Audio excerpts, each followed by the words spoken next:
Sundown Tavern again for episode 16 at the Sundown Tavern, where they're saving Rustin one sandwich at a time.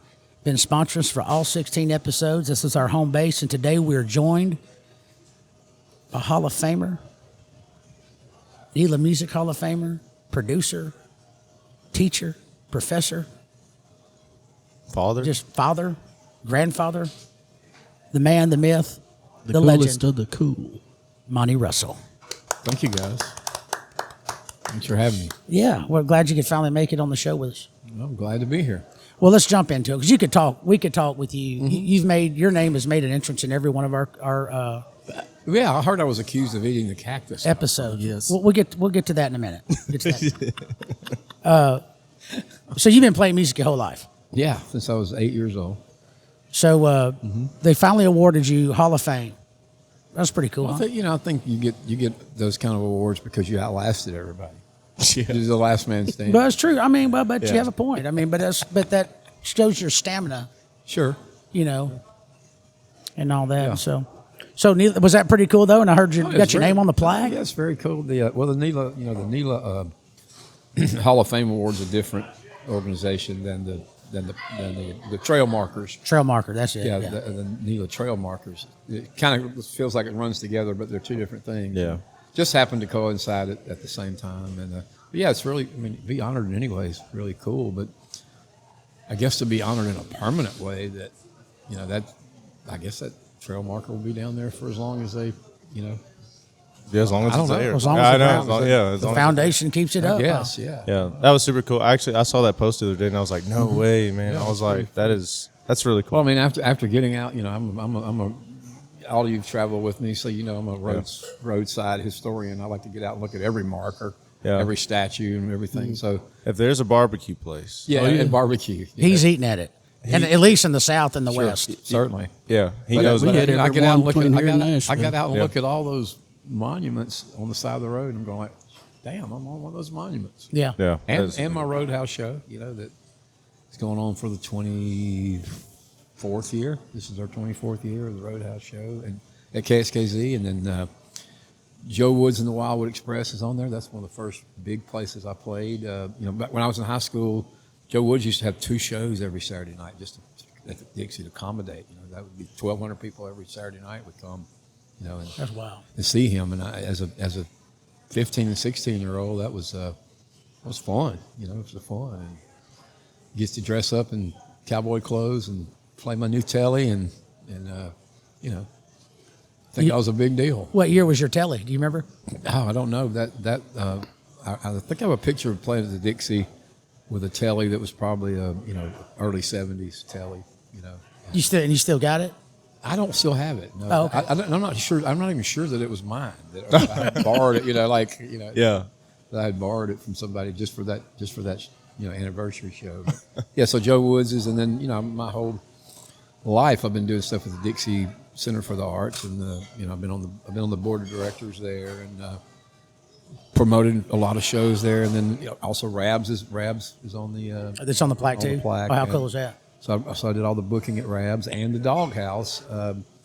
Doghouse is really well known on that Texas circuit because we started if you couldn't fill up Rabs, you had to go play the Doghouse and fill it up first. So they started calling it the Rustin Minor League. But all there were fabulous shows there. Yeah, right. Eli Young Band, Billy Joe Shaver, Ray Wiley Hubbard played in there. It's like and on and on and on and on. How did that? Some of the people, the listeners and stuff. Some of these people that know that used to book Rabs and Dog, like you just said, right? Okay. But how did it get to where you were booking those at the time?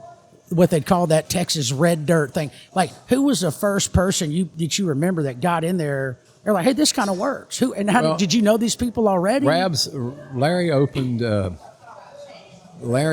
I don't remember, in the mid '90s, I guess it was, and I don't know, whatever. There was a guy that we loved his music. His name was Bertie Higgins, and he was dating somebody's daughter here in town. He was in trouble in Florida, I think on probation or something. He wasn't even supposed to be out of Florida, but he was up here hanging out with us, and Larry was building the steakhouse, and I went to eat at the steakhouse every day. I was still a cop. Go to eat steakhouse every day with Larry and whoever happened to be sitting at Larry's big table. And, so Bertie Higgins came in there and we're like, oh, damn, Bertie Higgins. We love Bertie Higgins. Now, how did y'all know Bertie Higgins? He had this song called "We Had It All." We had it all, Bogey and Bacall. It's well covered. It was a giant rock and roll. Wow, okay. Hit, and of course it was covered by everybody else in the world. But Bertie was he was just a pretty cool dude. Was up here hanging out, seeing a girl, and Larry's like, if I'm building this deck on the back of the steakhouse, can you put a band together for Bertie? So we put together a band for Bertie, and that kind of started. And Larry's like, do you know some other people that want to play here? So I just started calling some people. And then one day he goes, I can't get anybody here in my staff to call people. They're all scared to call people. I was like, well, I'm in Nashville writing songs, once a month. I'll call some people. And plus I was playing the circuit that had a bunch of young guys, that all of them were about 10 years younger than me, probably, but I was running into different places. And, I said, yeah, I'll start booking. And then, when he built, I was like, well, who are you thinking about? He goes, oh, I'd like to have Willie Nelson. You're like, oh yeah. And I'm like, okay. You've got 600 seats and your first person you want is Willie Nelson. That's kind of far-fetched. However, I started calling William Morris Agency and all different kinds of places and saying, hey, but I was getting hung up on pretty much, more or less. Yeah. But one day I was in Nashville and I was sitting in the car and I was, and we had some other great shows. I had met Robert Earl Keen at that point in time, toured Texas, and brought Robert, every time he played. Not only did he sell everything out, we ran out of all the beer that we could get from every convenience store in town. Now how soon was that after Larry started doing music? Just maybe within the first year, maybe in the So late 90s. And I guess you'd met Robert, you said, right? Already? Yeah, I met all those guys. Robert was much more, prolific and already much. He was the model for, of course, I grew up and the model was Jerry Jeff. And gotcha. He took on the reins. He kind of was the next guy Gotcha. that was huge in Texas, him and Lyle Lovett. But Lyle Lovett was international. You really couldn't touch him really somewhere like Ravs. But Robert came and sold the place out. And, we had just some great people like Charlie Mars in the Southwest. Charlie Mars could always come through and sell the place out. The North Mississippi All-Stars just started getting, and then also had this thing is like, you can't really be a honky-tonk unless you have David Allen Coe. So, of course, we had David Allen Coe. And then, but I actually sitting in front of William Morris Agency in Nashville one day. I looked up, I was about to go right in the same building. And I said, well, damn, that's where the booking agency for Willie is, WMA. So I went in and I basically walked up and said, hey, I got, I had my cowboy clothes on. I said, I got a briefcase full of money and nobody wants to take it. And the lady said, well, let me get you somebody. Yeah. And this guy named Scott Galloway, who's has been my friend for 30 years or more now, was in a band that toured all over the South. I knew him from his bands back in the day. But, crew cut. He wasn't a suit. He had a crew cut and a pearl snap and shorts on, And he's like, I'll take your money, And what do you want to do? And I was like, well, everybody thinks it's far-fetched, but Larry wants to do Willie Nelson. He goes, Scotty, by the end of the day, made a deal, 600 tickets, $100 a ticket. So Larry, not really knowing how that worked, Larry's like, well, if we can get $100 a ticket, let me build this big amphitheater out back. He thinks all that money's his. Yeah. It's really, the deal was cut on 600 tickets, $60,000 right. For Willie. Right. So then I called Scotty back and I said, Larry's gone off the reservation and built something that will hold 3,000 seats. So he goes, no, you got to explain to him he doesn't get to sell that many tickets. We went back and recut the deal, and so Scotty taught me how to structure a large concert deal with expenses and how to do that. And so the first night, 3,000 or more people came. Governor Edwards was the governor of Louisiana, came that night. 2 days before he went to the federal penitentiary for 10 years. Wow. It was fabulous. Got to hang out with Willie and Governor Edwards, and it was. He was an honest crook, wasn't he? Yeah, he was great. It was fabulous. I went to when I was a kid, went to the governor's mansion, and he came out and have us all cookies and milk, and his secretary is going like, "You got to come on." He's like, "These are my future constituents. I have to take care of these kids." Yeah. I met him when I Anyway, was working at Davis. once Willie, played Rabs, everybody starts calling, like calling off the wall, But Pat Green had run into Pat Green, and actually I never ran into Pat Green. I ran into a great singer-songwriter named Owen Temple at the White Elephant Saloon. He was playing inside, I was playing outside.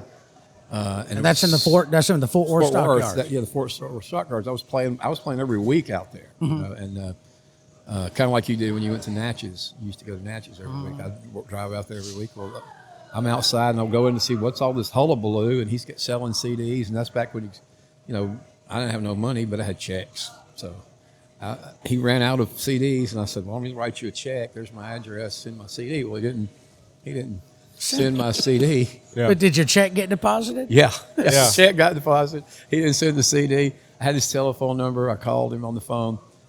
Apparently, Pat Green must have been his roommate or something. Oh, friends. And so Pat Green answered the phone. And he goes, "Why are you looking for Owen?" He goes, "You don't want to hear his shit. You want to hear my shit." So he sent me all his stuff.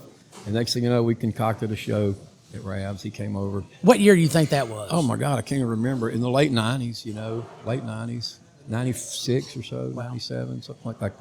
Kind of runs together. Oh, it was 28 years ago. Yeah, it was a long time ago. Seems like yesterday, But he came over. I thought he was, I think anybody would know him. I went to the fraternity houses and I was putting flyers on their walls and stuff. And they're like, "Is this the guy from Texas that just did a record at Billy Bob's?" And I'm like, "I didn't know he did a record at Billy Bob's." But when Billy Bob's decided they wanted to start doing records, he was the experimental record for they let him come and do the experimental record, and all these frat kids from Texas knew who he was. So the first time he came, 300-400 people. The next time, 800 people. The next time, 1,200. It just grew exponentially. But all his group of people started calling, going, "Well, I know Pat, so Pat says we should play there," and just It kind of felt domino effect. Really, the biggest thing is once Willie Nelson played there, it's kind of like Put it on the map. It's a blessing. Yeah. Right. It's halfway between Austin, and so that answers you in a long way. Yeah, sure. That's how I got into the booking business. I was playing out in Texas, doing a circuit and having a blast. Had radio play out there, just having fun. But then it kind of morphed into more of this kind of thing. That moment in your life was kind of like, hey, let me be a booker. Yeah. And then they were going like, "Come down and play with me in Texas," or Right. "Meet me in Arkansas," or meet, so that's kind of all that transpired. It was the good old days. It was fun. Yeah, well, I don't think the good old days are right now. Oh, they're still here, but that was really fun days. Yeah, they were really fun days. Bo, you were going to say something about meeting Edwin Edwards? Oh, well, I was working at Davidson Transport in the parts, in the parts department. Yeah. So I see this bus pull up. Edwin Edwards gets out, has two girls on his arm, and he comes through. I didn't know he was in the bathroom. I was at the parts counter. I had to go to the bathroom. So he was in there taking a dump, and then I was over there taking a leak, and I'm like, "Hey, man, flush it every now and then." And he comes up. It was Edwin Edwards. He's like, "How y'all doing?" Oh, man. He was the former governor then. Yeah, right. That's hilarious. That's crazy. Yeah.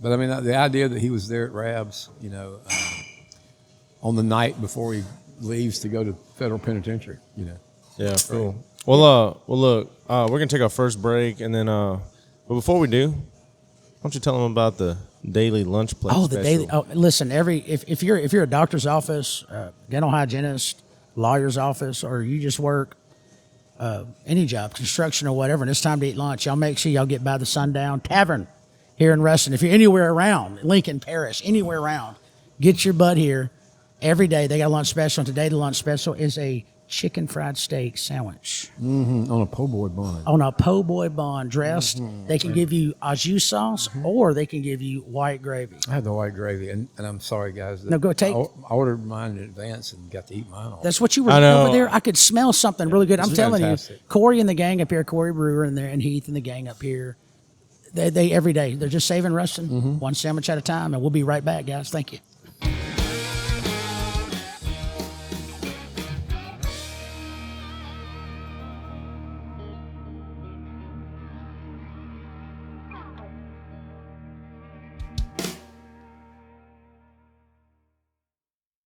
Well, okay, so we're back here for episode 16. We're at the Honky Talk podcast. We're at the Talkie Honk. We're at the Honky Podcast. with the hockey pucks of Honky Talk podcast, episode 16 here with Monty Russell. And for you listeners and viewers and stuff on our Facebook page, y'all make sure we follow Monty. Check Monty's websites out. Check his Facebook, his Instagram, everything about it.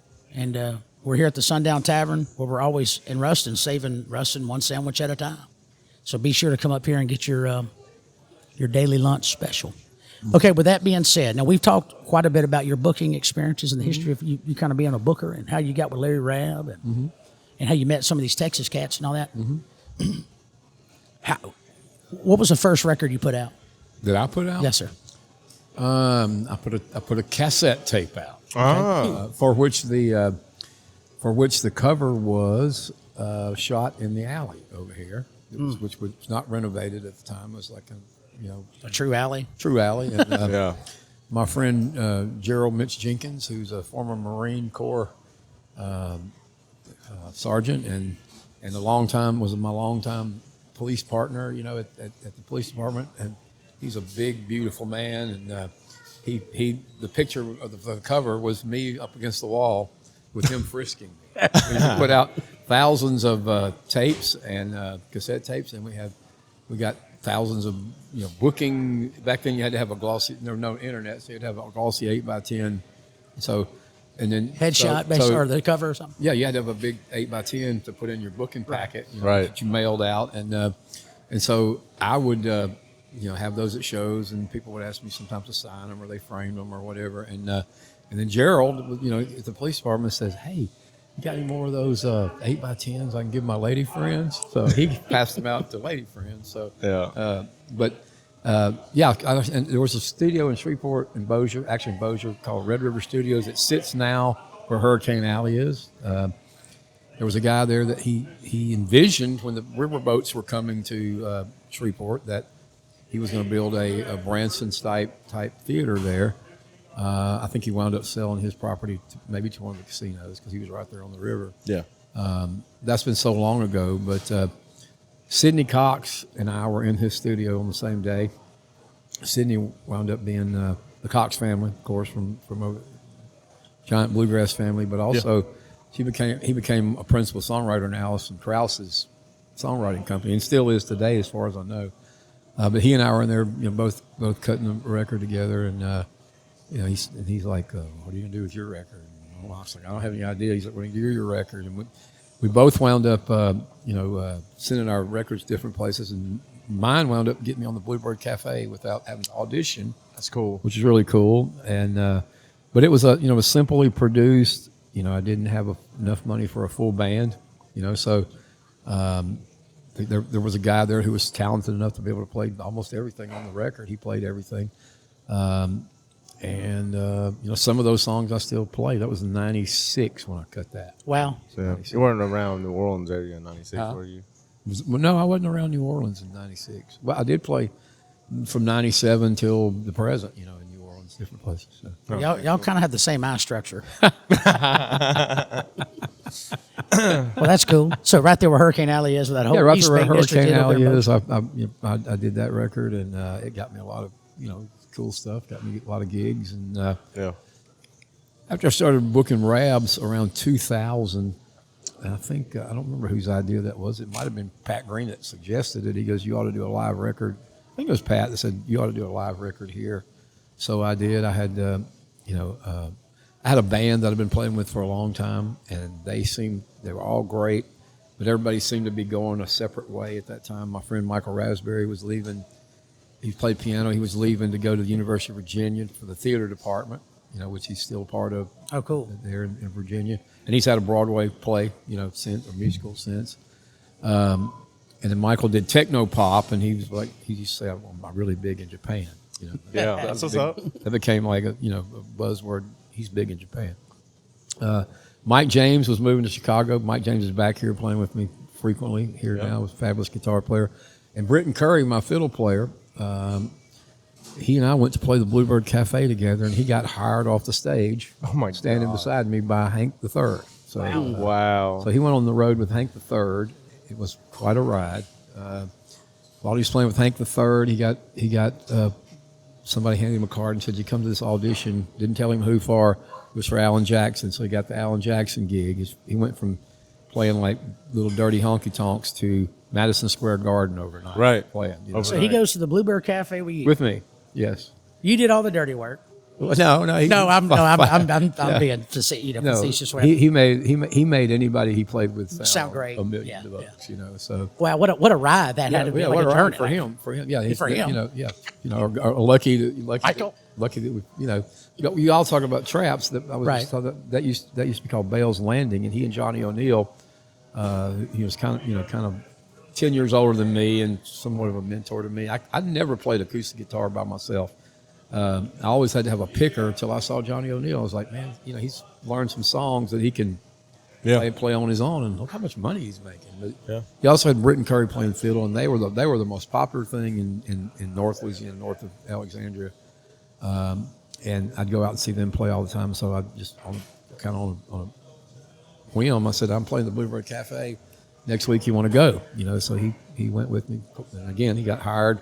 He wound up playing with them, and then with Hank, then third, then it was Alan Jackson, and then Rascal Flatts, and I can't remember who else, but Wow, and he had his own thing for a while. Yeah. that's crazy how that. So, but they were all moving to do their thing, and so we're like, well, this could be our final hoorah at Rabs, and we went there and set it up. We didn't know anything about recording live. We didn't know about bleed over and all this kind of stuff I know about now. That's right. We just got up there and we didn't really know that, these have appeared on the table, y'all. Hey, look. I don't know how this happened. Here's to Monty Russell Hey, y'all, thank you.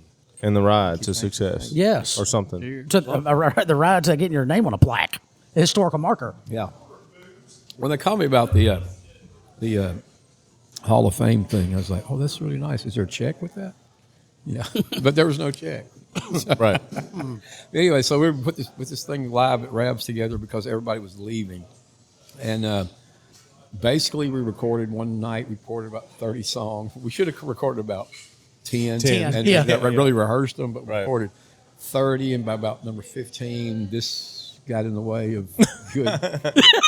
Quality Yeah, sound. you can just hear it. Like you're like, Yeah. oh yeah. And you're like, So, but then this is when I learned in production that if you tracked everything on stage, you could go back to the studio and replace And things edit. that you Yeah, messed yeah, up. yeah, yeah. So we did some editing, and Wow. and it turned out really well. And it's probably the most successful thing I did recording wise because I didn't have that much in it. There was no crowdfunding or that kind of thing then. But Right. I put everybody's name on that gave me $100 on the back of a T-shirt, and that paid for the recording. And I sold over the next number of years thousands and thousands of those homemade CDs. that's so cool. I guess it was about 2006 or 7. I went and had a CD produced by Walt Wilkins from Texas, who I knew kind of association because Walt was writing songs that Pat Green was covering. So that's kind of how I met Walt and I got a great fiddle player named Tim Lorsch, and they produced my studio record on Music Row, and that took me a lot of places. That got great reviews. Now, tell them a couple of songs. Get a few songs that were on the name of that record, and then also the couple of songs on there. Some of the songs on there would be like "Love Me Like You Loved Me Last Night," "The Next Hurricane." Let's see what else was on there. What's the Swinging Doors? Slamming Doors. Slamming Doors. The country songs. At that time, we were pitching those to for like it was just after the '90s country boom, and you still had a little bit of '90s country before it went Shania. Then it went Shania about that time, and everything had to be like. Look where it's at today. Yeah, everybody. Man or woman. Yeah, man or woman kind of had to have and I thought that was the farthest thing from country, but now I'd love to hear a Shania Twain song. Yeah. It's very country Yeah. compared to. That's right. But I see a swing back. Sure. But and then I didn't do a record for 12 years For yourself. for myself, but because I started producing records for guys like you, and That's right. It started with my friend Bradley Bridges. He came to me. Actually, an investor came to me and said, "Got to hear this kid sing." He only knew one song, so we wrote another one and went and recorded 2. And with my kind of still my production band, James Cook and whoever's circling around Pigram, That's right. Still in that configuration today. And, we put out Bradley Bridges' record and then, several other records. And then, I met you guys, I guess I met you about 2014 or so. And Yeah. I remember, I got a call from a bar owner and said, "You got to come down and see this Bo Atkins guy, man. He's like packing this place." And I said, "Is he good?" He goes, "Oh, hell no, he's terrible." But That's he's right. packing this place. So he goes, "So if you come work with me, maybe you'll get better." That's right. But That's how I met Bo Atkins. We see a It was lot a of- cheerleader. yeah. It was a cheerleader at ULM. and people came by the droves to see Bo Atkins play. It's all about networking, baby. Yeah, yeah, He's a good networker and a bullshitter. yeah. Great bullshit. But everything I'm shitting is true. Yeah. It may It stink, is. but it's the truth. What does Monty Russell say? Half the truth is still a lie. Yep. Oh. But then Bo Atkins came back with the simple truth. Yeah, the simple truth. Sometimes, I mean, it is what it is. That's what people like about him, though. He's friendly. He Very genuine. talks. It's very genuine, very charismatic. He messes with the crowd. Yeah. Well, this is a Monty Russell show. Let me tell you first time Bo Atkins traveled with me anywhere, right? So we're on the way, me and him and Dave P. Moore were on the way to record his record, and we get to talking about what music we like, and he starts talking about, Dave says Dave's influenced by everything, the blues and the Beatles. And, That's right. And Bo's like, "I hate the damn Beatles," And so Dave P. Oh, no. He about made Monty a rat because he jumped out of his seat so fast. Like, what? You did what? Yeah. That's What the stupidest thing. Stupidest thing I ever heard in my life, So, Wow. So, and I do remember the other thing is like we were discussing Southern politics and Southern history, and we passed through Memphis. They were taking down a Confederate statue, and so we went and watched that, and we talked about Elvis. We went by Graceland. It was we get on to do Bo Atkins' record, and we're on our way back, and we're stopping at a club to play, and Bo has not played with us ever before. We just got him on stage, and he's like. He's sweating bullets. He's like, "What are we going to play? You nervous? What are we supposed to play?" Yeah, I'm like, what are we doing here? What are we doing here? I mean, I kind of, believe it or not, I fly off the seat of my pants, but I'm kind of a control freak. Yeah. I got to know what he's we're getting doing. really nervous and sweating. I had to hand him a towel, and we found a set list from a punk rock band that had played there the night before, hanging on the wall. There were set lists. Oh, no. So I took the set list from the punk rock band the night before and put it on Right beside my chair, like by our mic, like our in list. front of everybody's Because, Yeah. like this is the set list. set list. And I'm thinking, oh, And Monty does have it together. Dave and All I played. Yeah, he's like, "Oh yeah, Monty does." But he's looking on there, and I see him looking more and more like, "What What is it? what are these songs?" That's hilarious. And so I played one, Dave played one, but we just played our regular. Yeah, just regular stuff. Yeah. And I was like, "You pick one, Bo." And he's like, "I don't know any of these songs." You thought that was your set Yeah, list. he so- said- Man. he said, I'm like, I don't remember know any- Long Road I don't being know- titled. I don't know any of these songs. And Dave P said, "That's because they're Beatles songs." True story.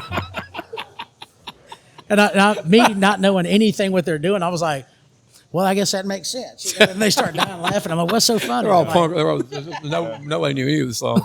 But yeah, that Dave wanted to impart. That's funny. Learn your Beatles.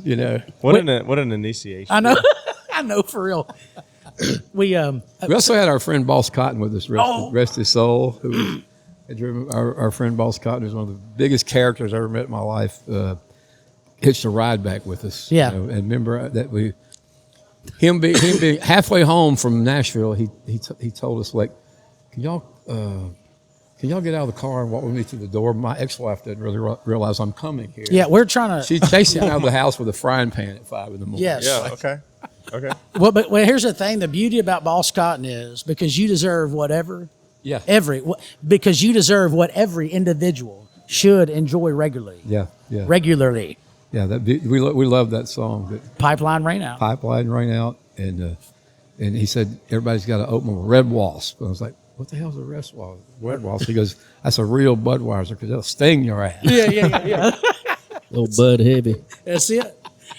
All right, so you got The Fool. That was the name of that record, yeah, right? that's the name of the Fool. Okay. Now what? And now we're produce, again, records for you guys, and almost every year a record, or Yeah. writing a lot and collaborating with a lot of people. But my booking, other things that turned into festivals and fairs and, all kinds of things. And I also went back and got a master's degree in history and one in theater during that time period. And then I guess 2017, I started another record, which I kind of been working on for a little bit, but it's kind of more R&B record. That's the Fat Man record. So I like that. I put that out in 2018 or 19. Yeah, that's right. Yeah. And I have now 30, 40 songs in the can I don't know what to do with. Now tell us, okay, but I remember this just reminded me about what you just said, kind of reminded me on this. You was coming out with some true kind of more HonkyTalk type songs. What's the time? Are we still looking at doing maybe some of that? Put that out, or is that time? Yeah. passed? So in the course of over the years of recording your record, and Clara's record, and Bradley's Dane, and Bradley, Dane, yeah. And other folks, Pimo. Bubba Reeves, Reeves, some other folks, lots of other folks. But every time I have a band assembled, I'll say, "Well, hey, I just wrote this song. Let me while you're here, let me take up some of y'all's time." And so over the years, I've got about 40 songs in the can. But you've recorded, in the can, true. And then recently, kind of all the stuff that I've written kind of Muscle Shoals area, I've tried to demo. Now, how long have you been going back and forth to Muscle Shoals now? I think I started going on the in regular. 2020. The crazy thing was years ago I went to Muscle Shoals and played these great shows that were on the internet that Rick at the Fame Studios along with the Sun Records family would put together, Jerry Rivers, they would put together these internet shows just as the internet started being popular. And we would go into the conference center at Muscle Shoals and we'd play. And I discount, it was one of the follies of my youth was like not realizing that, hey, Muscle Shoals is a big deal. Right, yeah. Because all you think about is the glitz and glamour of Nashville or Austin. Right. You're not realizing that, man, these cats down here in Muscle Shoals are the real deal. There's the real deal pickers and songwriters and all that kind of stuff. And our mutual friend Hassel Tickle had moved home from Nashville, started playing a lot with Hassel, and Hassel's like, why don't you go up and see some cats in Muscle Shoals I know. So he hooked me up with my favorite person there is James LeBlanc from Shreveport. So Hassel hooked me up with James LeBlanc about 3-4 times a year. I write a song with James LeBlanc, which is that's anytime you write a song with James LeBlanc, it's worth going straight to the studio and making at least a demo of it because who knows? Who knows? Yeah, he's a good shot. He's a proven hit Yes. songwriter, and Yes. and he's introduced me to a lot of people in Muscle Shoals, and to the point I spent enough time there. My friend Robert Klein out of Texas had a house there that graciously he's allowed me to come and go from for the last 5 years. And to the point where recently they called us up. Kind of the production crew in Nashville decided they wanted to go down and record it in Muscle Shoals. So they called and they're like, "We have a whole day booked. We're only going to use half of it. Do you want to come produce a record?" So I produced a record in Muscle Shoals in the Fame Studios with Clara. So part of her record's coming out of That's cool. Muscle That's really Shoals. cool, man. But we're using the same Nashville musicians. But Right. Right, came yeah, down yeah. The whole Cook gang. The Cook gang. I'm sure Right. it's a different vibe down there too. Well, it's you guys have been with me to record, and and some of y'all have been to James's new studio, which is upstairs of his bedroom. Right. Some of you have been with me to the basement where we had a little bitty basement. I never got to experience the tight quarters. But The basements were. I would carry people. I remember carrying Wade Reeves there, and he's like, "This is where we're going to record." I said, "It's not about Oh, we forgot to mention Wade. Yeah, what a good Wade- way to Wade pick Reeves. him. Canterbury." Canterbury too. Yeah.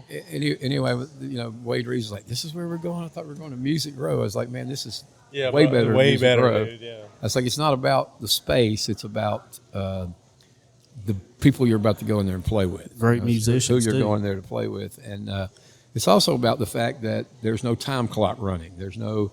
When I've recorded on the number of times on Music Row, you're getting charged hundreds of dollars an hour, and so you're Just to consciously- be there. You're just to be there, and you're consciously looking at the clock go around and around, going, "Oh my God, what's this costing?" You know? Right.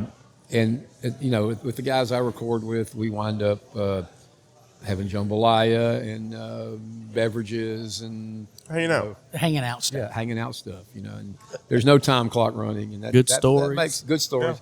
It also makes for you know, just being relaxed and doing it. Yeah. You know, it doesn't. You know, there's no pressure there. I will say it's just like going up there and spending some time with you up there, and we were actually just having a discussion about this earlier. But like from where I started as a musician, and I was like, and I made a decision like, hey, I want to do this for my career, Sure, you know. sure. And so Monty, I met him, you know, and he talked to me about records and stuff, and I had no idea. I mean, it was just so over my head.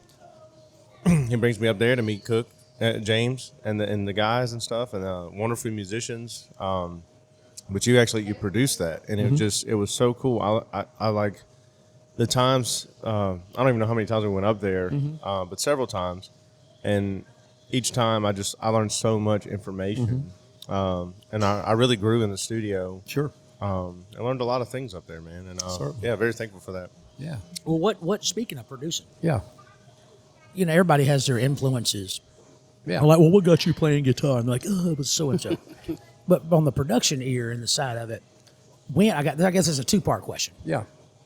When do you think it? Well, who was your first guinea pig or something? Yeah, Well, not in a bad way, because Yeah, I I've never know. heard anything you put out bad. that's right. So that's good. Who was your first? Who was my person? guinea pig as And far then as production would be Bradley Bridges. Bradley. And then Yeah. when did you? But when did you find out that in your head where you were? Because that's a confidence thing. I mean, Yeah. you're going to take somebody's money. I mean, you can only fake Yeah. it till you make it so many times. But Sure. then you got to be able to kind of go, hey, here's your. Well, I would say Shining. surrounding myself with the original kind of studio band I surrounded myself with was James Cook. Who So the trust was who's a put in there. fabulous engineer. That's right. Yeah, Yes. sure. He also should be, is capable of being a band leader, and he's fabulous at charting. He's fabulous at Yes. people call me about once every 2 weeks and say, "Can you give me some insight on how you get that bass sound that you have on your records?" I'm like, "You have to hire that bass player. Yes. That's the groove. Yes. He's the kind of the foundation of that whatever sound it is that I get." Yeah. And it, everybody's records is different but similar. But like say Dave Peasemore is a straight up blues and southern rock kind of thing. But so they know how to play all that. They really do. And, Yeah, Yes. they do. Yes. But so surrounding myself with him, Dan Cohen, who was a monster guitar player and just Yes. a guy who lives inside his own mind, and it's crazy, it's fun. Yes. Derek Mixon, of course, playing with Stapleton now, was still able to play with us all the time, and and a variety of side players. We've always been able to get really good utility guys to come play From with like us. piano player to a. Yeah. You need that guy with the right slide sound. Yeah, we kept Yeah. it, we kind of kept that in the same Sure. Yeah. same Dave people. Ristrom. Dave Ken Ristrom. Swisher, Yeah. And you can't leave out Dave P though on the Yeah, harmonica. Dave P played. Oh, yeah. He's been the harmonica. utility, but hey, he's. I know with my records, Yeah, Yeah. those keys and those piano Yeah. that key and that harmonica thing going Yeah. back and forth throughout my at least Sure. my first record. Sure.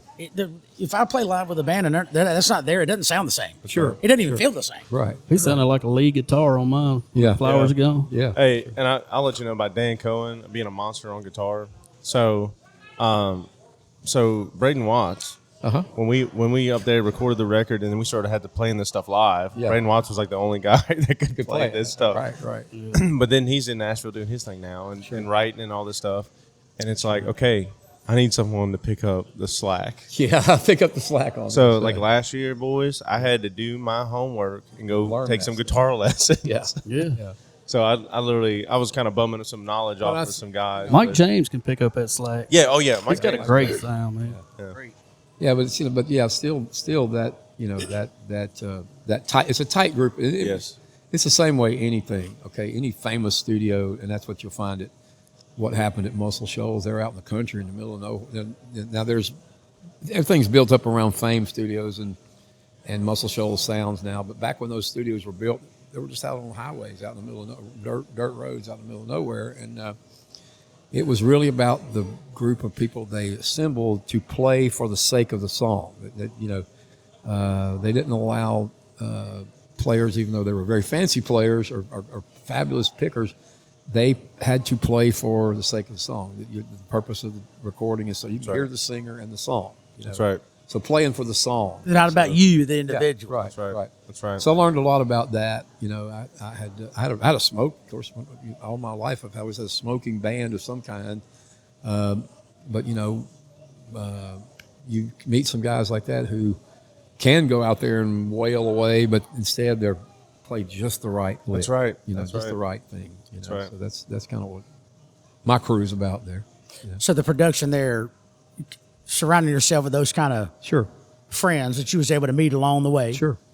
Well, they were here. They were most of that core group were here, and they're on the marker playing in a band called Howard Shaft. And we both would all play rabs. They would pack rab out. They were a horn band, 13-piece horn band. General Patterson played in that band. Well, that's what I was just about to bring up. So General sat here a few episodes ago and said, we mentioned James Cook, and said he was, how General is.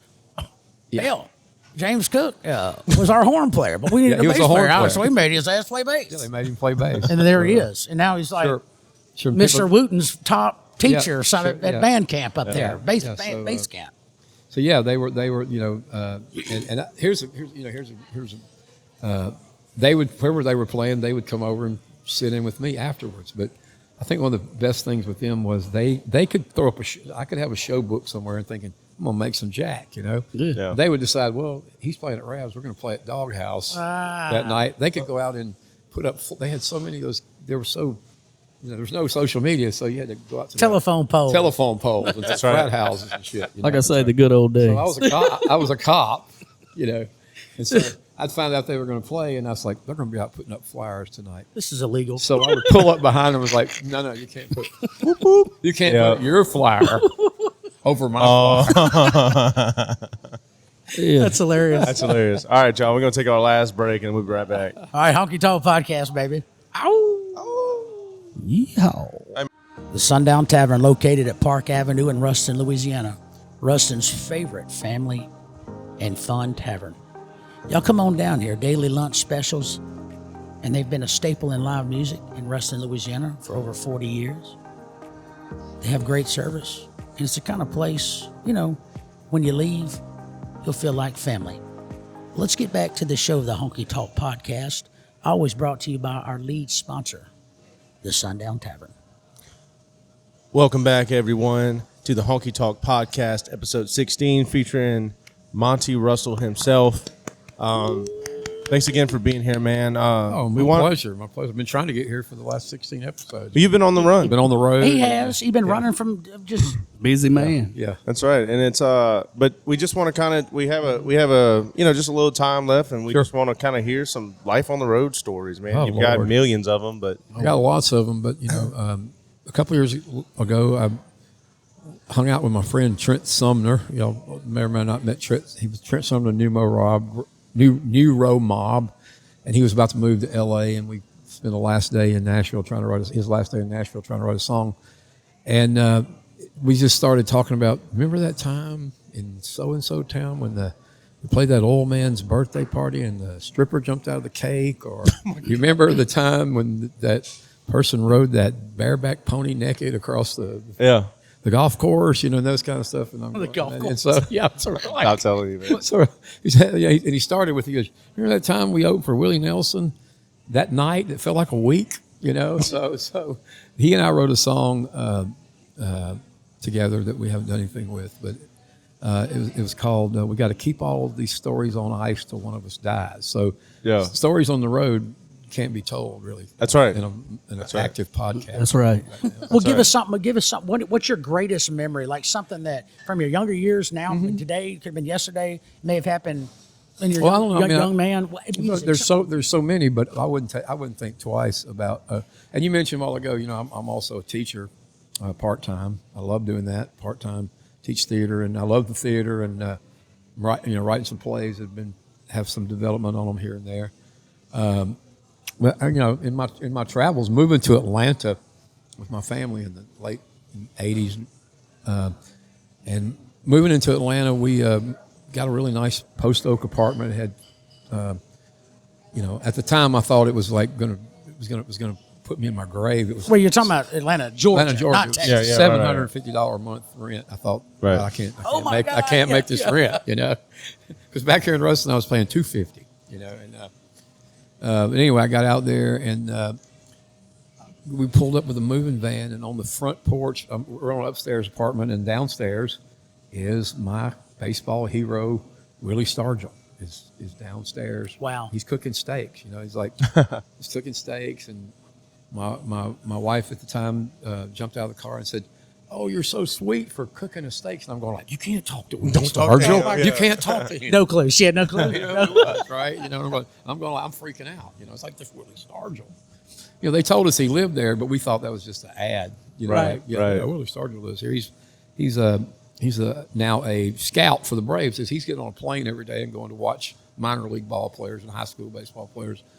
And so, you know, one of the, and all the travels just kind of hanging out with him every day, drinking beer every day, and having him cook you barbecue and steak every day, and tell, you know, won all these championships, and you know, but also getting some insight from him on how hard it was in the minor leagues when the Negro leagues had ended, and African American players were able to play in the major leagues.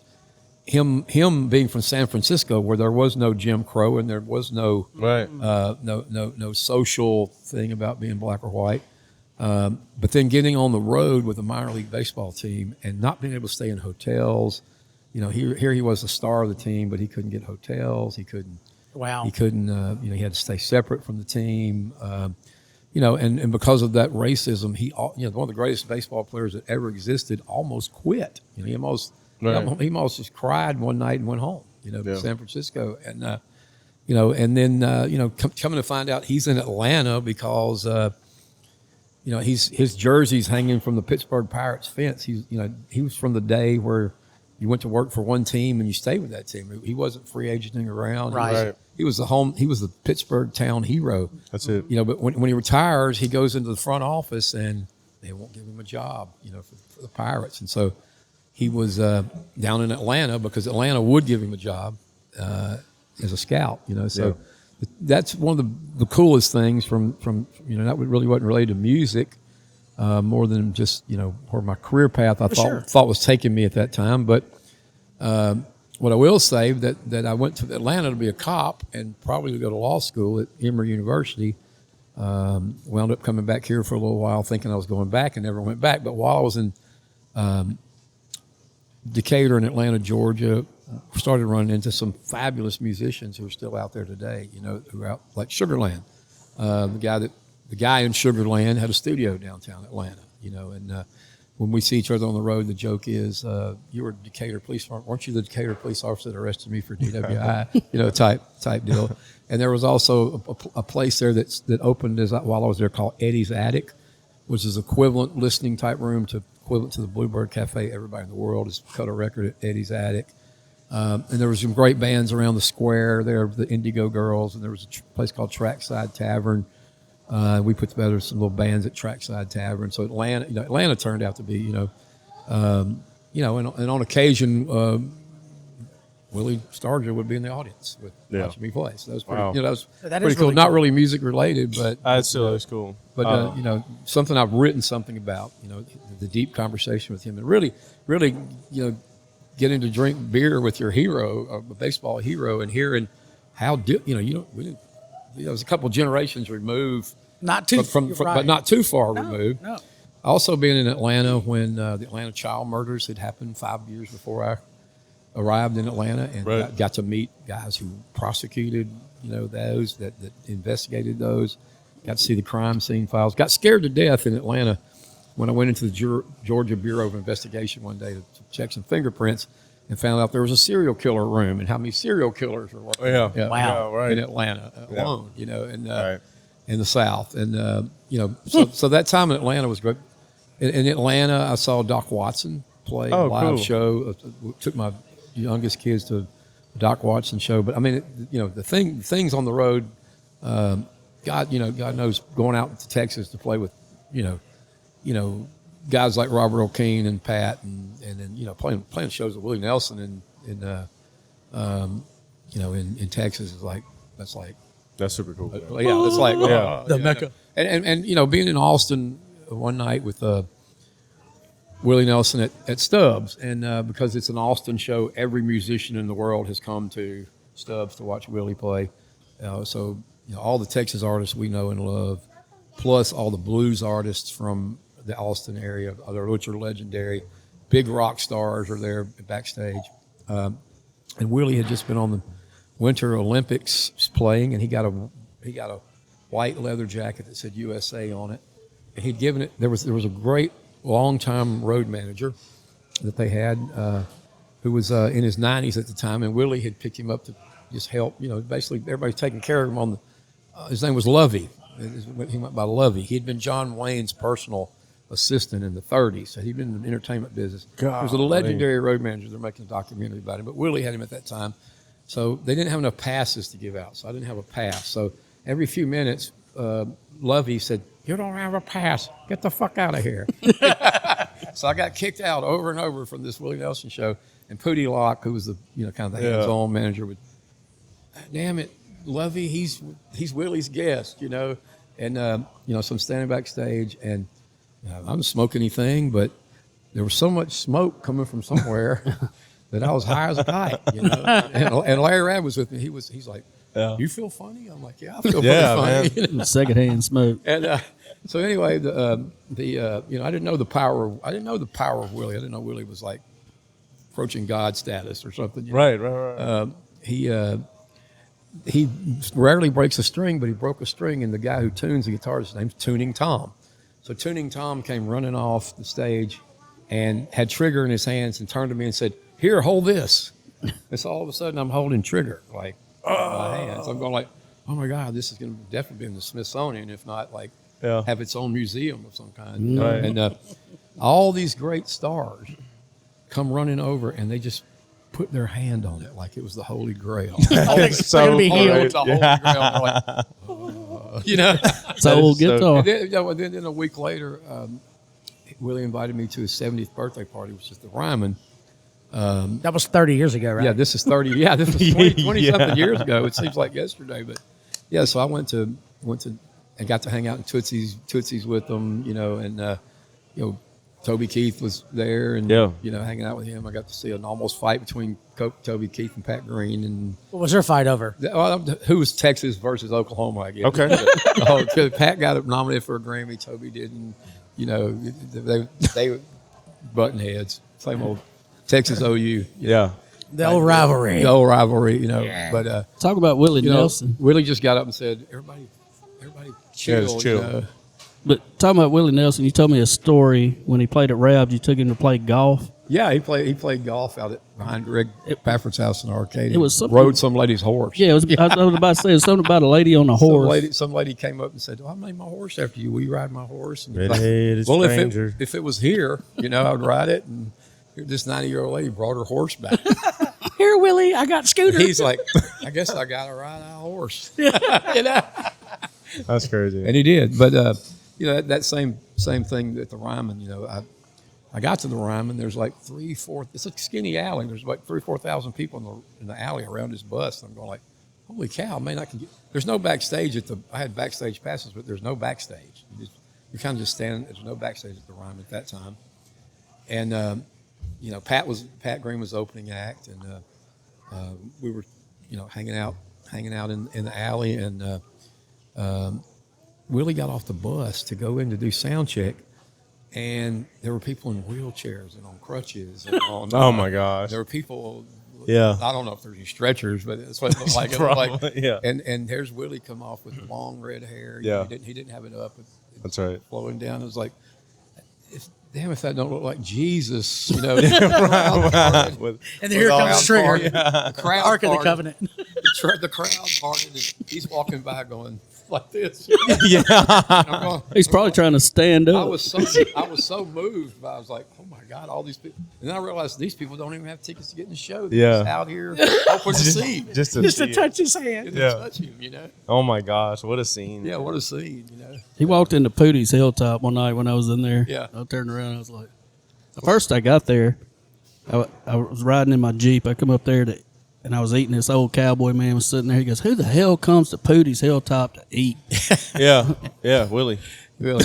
I've been smoking a little bit too. Yeah. I was sitting there. That lady's like, "Leave him alone." I turned around and there he is. But also, you know, it's great to meet guys who are celebrities and that kind of thing. But it's also like people I travel around with. On the marker, my friend Bruce Gay's out there on the marker, and he kept going. He was the only white guy that was playing blues guitar and played blues bass guitar on the road in the Chitlin circuit. When by the time the Chitlin circuit was kind of ending, and so he played with a guy named Raymond Blakes, and he played every juke joint in America.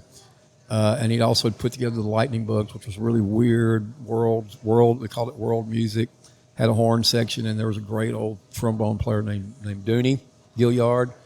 And you know, I wouldn't take anything. I wouldn't take anything for playing with my grandfather when we were 8 years old. Yeah. Him playing barrel house piano, and him telling me stories about playing him telling me stories about going in to play white dances from 6 to 10 and black juke joints from 12 to 6 in the morning when in the 40s and 50s and 30s and 40s, 50s.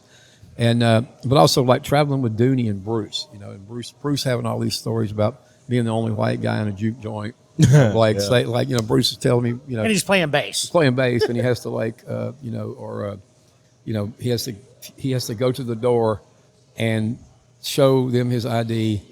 And then he has to they pull out a joint and he has to smoke the joint to prove he's not a cop. Right. You know? Yeah, right. Are you a cop? Yeah. Even if I was, that's still smoke. Or he's, you know, or him, you know, being in the juke joint where there's an owner that wanted to sit in, and the owner jumps up from behind the thing and goes down, and he's also the owner.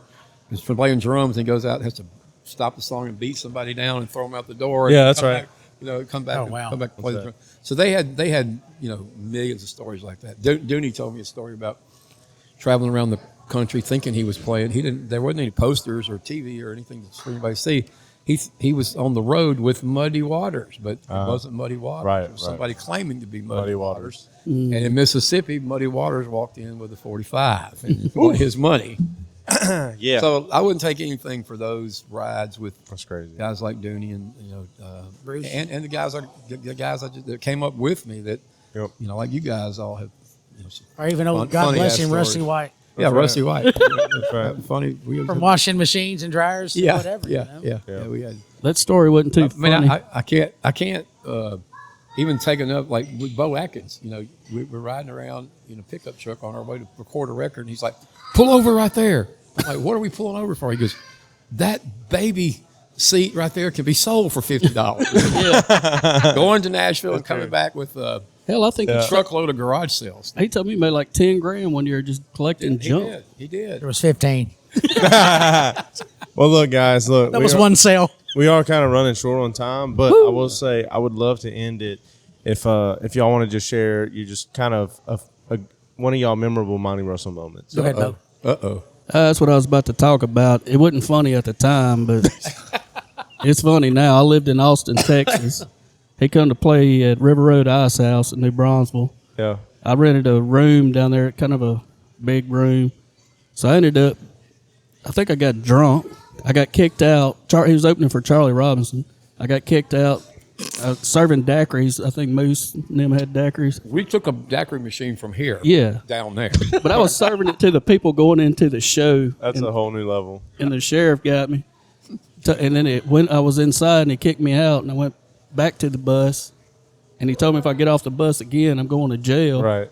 So I was on there on the bus, and then him and the general took my truck and went to the hotel room. I woke up the next morning, I was going, where in the hell am I at?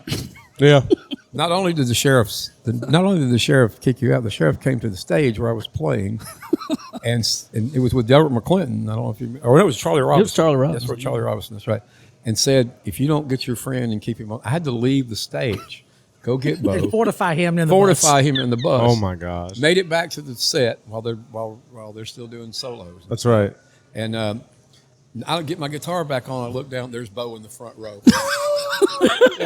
Caw-caw, caw-caw. That's if you know Bo's in the bar when he goes caw-caw, caw-caw. I was buck ass naked when I woke up too, Oh my God, bro. with some old gal. What about you? No, don't tell that. Yeah, And I got a seatbelt ticket on the way out yeah. when I finally left. All right. I don't know how funny this is, but it was career changing for me of thought processing with songs and writing. And because when you're first of a writer, I'll make this short and sweet, but when you're first starting writing, you kind of gotta know kind of what you're going for. And at the time, I had no direction. I was just writing these, whatever they were. And I met Monty at the law office, and we're sitting there in his office, and he said, "Bo," and he kind of leans back in his chair. He's kind of sitting there going like this. He's got his hands like this. He goes, "You look like damn, what's his name from Government Mule? Warren Haynes. You look like damn Warren Haynes over. You got long hippie hair. You got a tie-dyed shirt with Wrangler pants on, blue jeans, and some damn tennis shoes." He goes, "You're not a cowboy. So get this Texas country crap out of here. Yeah. Let's play some Southern, yeah, some soul, yeah." And but when I first heard that, I mean, it's kind of funny and silly, but that really put me on a trajectory, especially on after we went and recorded the first time, seeing how it was done and hearing what I was hearing. Yeah. You've never been exposed to that. How do you know what you are? That's right. That's right. And I know to Monty, and hats off to you because I know that you've helped a lot of people try to find their. Well, that's what a niche. producer supposed to do. Who are you really? You know? Yeah, Are you just trying to follow along with what's time and time again? You could tell who was popular by clients who would carry in the studio, and they'd be like singing like Corey Smith. And I'm like, stop that singing like Corey Smith. Sing like yourself. Yeah. That's right. Stop trying to sing like Cody Canada. You're not Cody Canada. Right. Quit trying to be like Bo Atkins. You're not Right. Bo Atkins. Clara, you're not Bo Atkins. But this man's got a soulful voice. He does he does. indeed. Soulful He does. voice. Just kidding, Clara. Thank y'all. My Come on, Trey. What you got? now one of my memorable moments is when we went to Nashville. Went to that Shooter Jennings. Under the ground? Yeah. That was Yeah, the secret speakeasy. yeah. And I'm carrying all you guys around. I don't even know how we got in there. I'm carrying. first.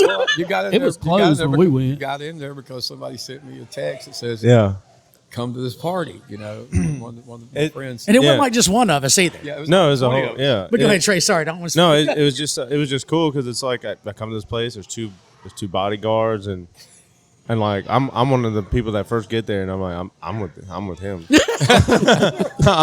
Ask him. He knows. And then anyway, but we go down. It was a really cool experience to kind of see that private side of Nashville. Fun.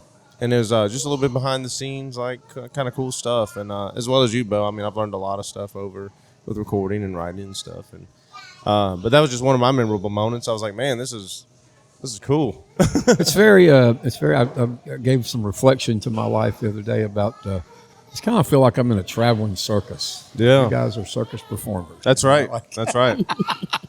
It's always fun, though. It's always fun. I mean, it's an ongoing thing. I got a call from Bo Smith Saturday night at 4 a.m. You know, Yeah, I know. I was hanging out with a tell Randy me Rogers tell me band. about his adventures. Yeah, I know. Being stranded, and I get one of those about every couple of weeks. That's Yeah, right. the bus was pulling out. I'm like, now what am I going to do? Y'all got me What am I drunk. supposed to do? Yeah, I know. Well, and okay, real quick. What's funny about that story you were talking about? I think Monty had walked out. Me and you'd walked out. And Yes. and Trey looked at me and goes, What's going on in here? Yeah. And that was when what's his name? That big old heavy dude, Josh That's great. Josh, his name's Josh. Joshua Yeah. Ray Walker. Joshua Oh, Walker. Josh Ray Walker. Okay, remember that's what he kind of was coming on Yeah, with the outside that yeah, Texas thing yeah, or what he was with, and the Ottoman Turks, that band. Yeah. And anyway, long story short, we're sitting there outside the little hallway out of this. Well, Shooter Jennings was putting on his little showcase thing or his acts or whatever it was. Well, Josh Ray Walker plays, and I can look at Trey, and Trey's kind of going. And I see Trey kind of walk off, and I follow him. Go, hey, man, how you doing? He goes, I'm not really sure what we're supposed to be doing here. Like, I don't really understand these singers and what's going on here. Yeah. He goes, because some of this stuff, and then the guy that was about to go on was Ted Russellcamp, Yeah. who was Shooter's bass player. Right. Well, me and Monty ran into him a year or two ago at the South by Southwest, Yeah. playing at the same place with who put that on? Robert Klein. Robert Klein. Yeah. And I asked him about that. He remembered that hysterically. He started laughing because he was like, he walked out to us, if you remember, and he goes, to me, you and Trey, and he goes, I'm kind of bored. Like, this is kind of like boring. And yeah, I remember Trey going, yes, I don't really know what I'm doing here. Because there were some different acts, and that's all it was. It was just kind of different. But anyway, I thought I'd add that on there. Well, we asked Tanner about that. He remembered I that. do remember though. Y'all met me there, and there was no door, right? There's no. There was nothing. Nothing. It's Like announced a secret wall or something. Yeah. 2 bodyguards, and you had to knock on the door and give a code, and y'all were all going like, "Where the hell are you taking me? You ain't got nowhere you're taking us." Like I'm going to die tonight. Yeah. And so I'm texting like, hey, I might not make it back. I'm leading downstairs to a dark place right now. Like, I don't know. I've texted him going to a woman's house one time. So if I come up missing, you know where I'm at. You know where I'm at. Hey, last thing here, and we'll cut it. But I got to tell you this because this hit my head. We're in Birmingham, me and you together, and we're with Kevin Gordon. Kevin Gordon. We're after the show. We're all sitting there drinking drinks at the hotel bar. Next thing you know, Monty disappears. I don't know none of these people, Oh no. but I've got my eye on Monty the whole time. That's I'm watching right. like I'm his father, so I'm his keeper. Yeah, that's right. Yeah. And I'm watching him. I kind of see him, and I go. I kind of scoot my thing because I said, "Hey, all this is paid for." Right? They're like, "Oh yeah, somebody took care of y'all's tab." I'm like, "Oh, thank God." Oh yeah. So I walk around the corner and I'm following Monty and I'm kind of skating behind him. Yeah. Yeah. Kinda. He walks down this little steps. It's like underground bar. Yeah. I peer around the corner. Monty is already at the front row with this like rock band. These girls are playing. And Monty's at the front of the stage going, "Whoa!" Yeah. What in the world's going on around here? You left me in Birmingham, Monty. But what you don't realize about that whole thing was that someone took us to that bar where the drinks were very, very expensive. Me, you, and Kevin Gordon. They said, "Drink whatever y'all want." That was their fault. And then- but you left me. Then they brought us a tab.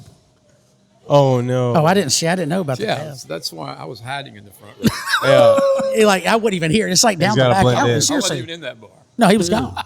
And then, Yeah. we all ended up being at Waffle House. It was all great. That's right. I almost got arrested for eating somebody's French fries off. Oh yeah. Well, that happens. Oh, scavenger. Yeah. Well, look, hey, we had a great time, Monty. Thank you. We're at the Sundown Tavern, episode 16, with the HonkyTalk podcast, where the Sundown Tavern is saving Russ in one sandwich at a time. And thank y'all. Thank you. Go look at the marker with the Sundowns. name. Yes. Yeah. Thank you, Bruce Van Zant. That's for There it is. Absolutely. So, all that to say is HonkyTalk podcast. It's honkies with a kick.